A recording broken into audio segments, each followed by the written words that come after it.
Every 4 years, billions tune in to watch the World Cup. The television rights trade for sums that rival nations' GDPs. But behind the bright lights and roaring stadiums, there's a hidden ledger, a 35-year record of secret payments, backroom discounts, and political favors that have determined who gets to beam the beautiful game into your living room, and at what price. This isn't about a single conspiracy. It's a system, built on broadcast rights treated as private currency. And it begins in the late 1980s, with a Swiss firm called ISL. Let's open the ledger. Between 1989 and 1999, the Swiss firm ISL held a near monopoly over FIFA's television and marketing rights. And it paid a steep price to keep them, not to the organization, but to individuals. A confidential ISL document, uncovered by BBC Panorama, records 175 secret payments totaling approximately $100 million. The beneficiaries read like a who's who of football power. Ricardo Teixeira, the organizer of the 2014 World Cup, received $9.5 million, funneled through a Liechtenstein shell company named Sanad. Nicolas Leaz, the president of South American football, took $730,000 in 3 chunks, $200,000 plus $130,000 identified in court. Issa Hayatou, the FIFA vice president for Africa, got 100,000 French francs. And the man at the top, former FIFA president João Havelange, accepted $1.5 million. The Swiss Federal Criminal Court later ruled that that money was a bribe in exchange for broadcast and marketing rights contracts. ISL's ledger reveals not a few bad apples but a systematic pipeline of cash, disguised as consultancy fees, flowing from Zurich to executives' pockets. This was the hidden infrastructure of World Cup broadcasting, built on envelopes and offshore accounts. When ISL collapsed in 2001, it left a $300 million hole and a smoking gun. The bankruptcy unearthed a confidential ledger of 175 secret payments, totaling around $100 million to FIFA's most powerful men. In 2012, the Swiss Federal Criminal Court made it official. Havelange's $1.5 million had been a bribe, pure and simple, in exchange for broadcast and marketing rights. But here's the quiet scandal: nothing really changed.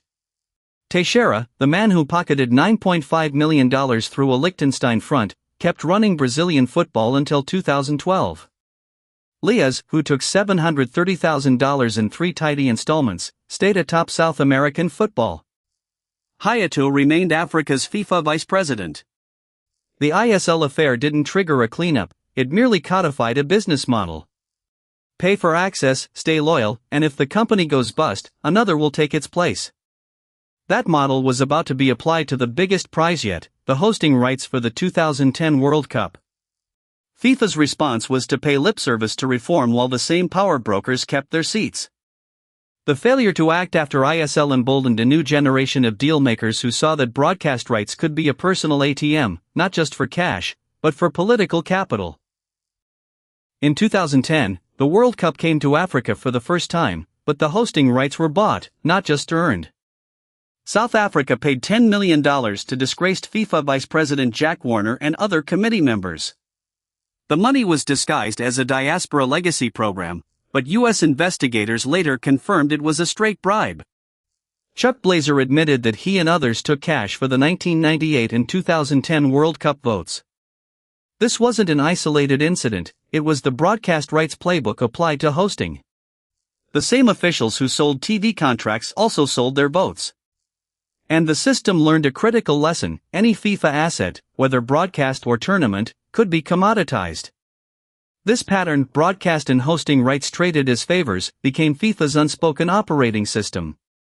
It was no longer about cash envelopes, it was about exclusive rights packages that locked in allies and shut out competitors.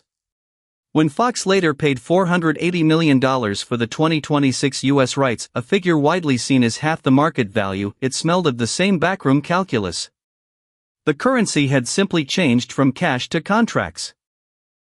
Fast forward to 2015. With the 2026 World Cup returning to North America, FIFA sold the U.S. broadcast rights to Fox for $480 million, without a competitive auction. At the time, it seemed a solid deal. But when FIFA later shopped the 2030 and 2034 rights, a different picture emerged. Netflix, Disney, and YouTube all expressed interest, and the expected value climbed toward $2 billion. Fox's 2026 package, widely reported as significantly below market value, suddenly looked like a gift.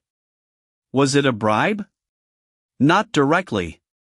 But in a system where broadcast rights have long been used as currency, the half-price tag raises the same uncomfortable question: who benefited?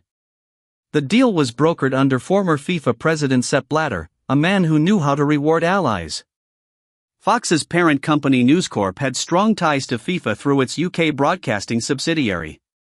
The $480 million price tag, locked in before other bidders knew the true value, effectively shut out competition for a decade. It's a page from the ISL playbook: secure loyalty by offering a deal too good to refuse, then call in the favor when it matters. The pattern, discounted rights, exclusive access, mirrors the ISL era logic, just cleaned up for prime time.